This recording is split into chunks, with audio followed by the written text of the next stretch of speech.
Que la gracia y la paz de nuestro Señor Jesucristo esté con todos ustedes, hermanos y amigos. Si alguien cree que Jesucristo es puro amor, no se equivoca, pero creer que solamente es puro amor sin ser justo, sin ser también exigente, pues se equivoca. Jesucristo tanto nos ama que incluso puede llegar a ser muy, muy exigente y hasta advertirnos en nuestra vida. Incluso si es que considera necesario decir las cosas en forma amenazante para reaccionar en nuestra vida. Y eso pues lo notamos en el texto que nos regala Lucas en el capítulo 17. Nos dice Lucas, del versículo 1 al 6. Vamos a leer solamente un par, nada más. Jesús dijo a sus discípulos, es inevitable que haya escándalos, pero ay de aquel que los ocasiona. Más le valdría que le ataran al cuello una piedra de moler y lo precipitaran al mar antes que escandalizar a uno de estos pequeños, ¿no? Palabra del Señor, te alabamos, Señor. Sí, es fuerte, es como una amenaza, ¿no? El escándalo. Y ya parece que muchos católicos ahora, muchos cristianos, ya se nos ha hecho común ya el escándalo y ya no importa si estamos pecando y si nuestros pecados escandalizan o no escandalizan a las personas, eso ya no importa, ¿no? Y especialmente, por ejemplo, en el caso de los papás, a los hijos, porque no están siguiendo una vida cristiana conforme Cristo lo pide, ¿no? Muchos ya no están llegando al matrimonio. Hay muchos que aconsejan incluso que a los hijos que primero prueben a la novia o al novio, que prueben la vida marital sin casarse, ¿no? Entonces, están yendo en contra de los mandamientos de Dios. O sea, y ya no importa escandalizar. No importa tampoco, por ejemplo, ir a misa y no comulgar. O sea, dar mal ejemplo de vida moral, dar mal ejemplo de vida religiosa, sacramental, ¿no? Ya no importa.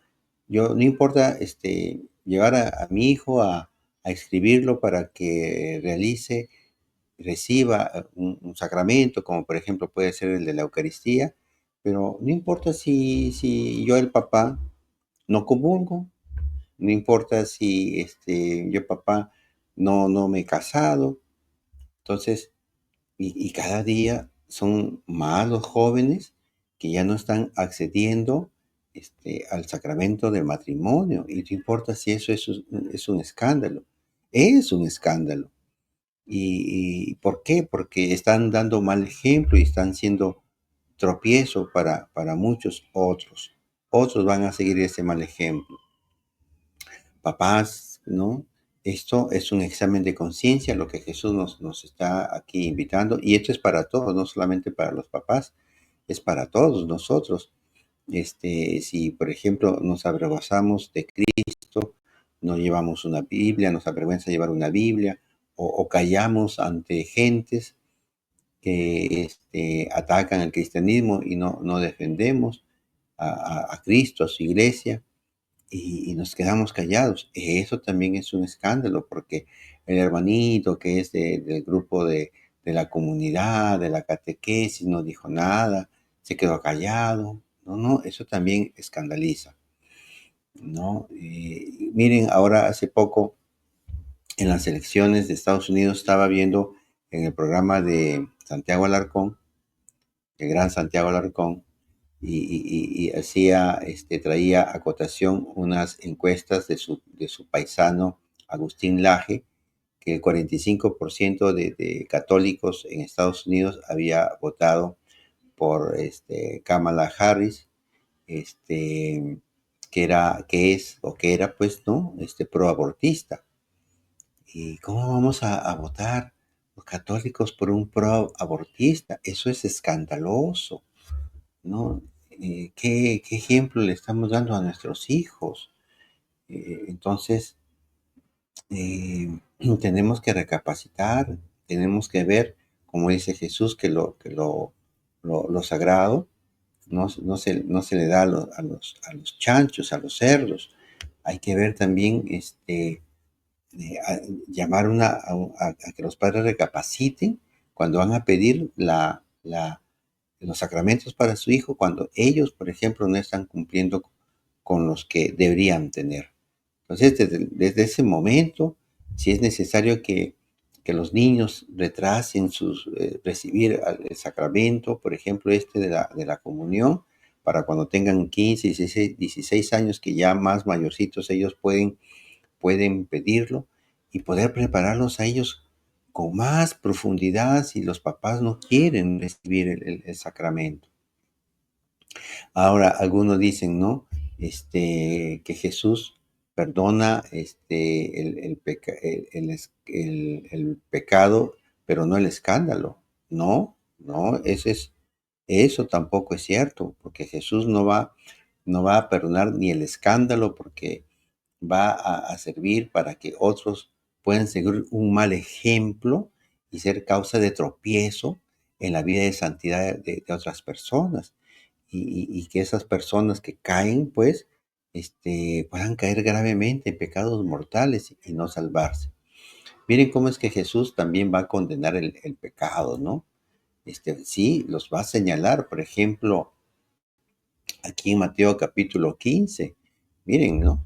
Nos va a decir, versículo 16. Jesús dijo, también ustedes aún están sin entendimiento, ¿no? ¿No entienden que todo lo que entra en la boca va al vientre y es echado en la letrina? Pero lo que sale de la boca del corazón, esto es lo que contamina al hombre. Porque el corazón salen los malos pensamientos, los homicidios, los adulterios, las fornicaciones, los hurtos, los falsos testimonios, las blasfemias. Estas cosas son las que contaminan al hombre, ¿no? O sea, las contaminan de pecado. ¿Y qué hace el pecado? El pecado es la muerte. Ahora, por ejemplo, ahí también en el Evangelio, según San Mateo, ahí en el capítulo 5, versículos, vamos a ver acá, a ver, 30, ¿ya? Aquí está, 29, 30, ¿no? Cuando los versículos anteriores, que está hablando del adulterio, que es pecado mortal, también en el versículo 28 va a decir, quien mira a una mujer con malos deseos ya cometió adulterio en ella, en su corazón. Entonces, Jesús nos está llamando a una vida de santidad, no, y está condenando el pecado. No es que solamente condena el escándalo, hoy no, o sea, yo puedo, como algunos dicen, no, qué rico que es el pecado, dicen, ¿no? Qué rico se goza con el pecado, ¿no? Y a nosotros los cristianos que tratamos por ahí, estamos peleando, haciendo ese combate espiritual, ¿no? Se burlan de nosotros, ¿no? Bien, entonces, y van a decir, no, que el pecado es perdonado. Ciertamente se perdona, hasta un escándalo se podría perdonar si es que hay un verdadero arrepentimiento en la persona, y una enmienda de la vida. Pero Jesús también va a condenar el pecado. Miren lo que dice aquí Mateo capítulo 5, versículos 29 y 30, ¿no? Luego de haber condenado esto del adulterio, la fornicación, los pensamientos impuros en la mente. Por eso dice, si tu ojo derecho te está haciendo caer, o sea, pecado, caer, sácatelo y tíralo lejos, porque más te conviene perder una parte de tu cuerpo y no que todo tu cuerpo sea arrojado al infierno. Versículo 30. Y si tu mano derecha te lleva al pecado, córtatela y aléjala de ti, porque es mejor que pierdas una parte de tu cuerpo y no que todo tu cuerpo sea arrojado al infierno. Palabra del Señor, gloria a ti, Señor Jesús. Pecado y escándalo son condenados por nuestro Señor Jesucristo. Pidamos a nuestro Señor Jesucristo hacer un examen de conciencia y ver en qué causa nosotros o en qué situaciones Nosotros los católicos estamos siendo tropiezo para otros, que nos estamos haciendo con nuestro mal ejemplo, haciéndolos caer en cosas pecaminosas, en nuestras palabras, si no estamos llevando un buen testimonio de vida. Hagamos este examen de conciencia para ver qué situaciones pecaminosas tenemos que cortar en nuestra vida y pidamos la gracia al Señor para que tengamos esta fuerza para dejarlas, para salir, para cortar de raíz esto que nos aleja de Dios y que hace que seamos escándalos para otros. Bien, pues compartan el video. De esta manera evangelizamos y ayudamos a otros a crecer en la vida de fe, en la vida moral, ¿no? En la vida cristiana y ser pues verdaderos discípulos de Jesús, ¿no? Que quiere que seamos luz para el mundo. Rezamos por ustedes, no dejen de rezar por nosotros. Vicente Troncos, de Proyecto Católico. Que Dios los bendiga.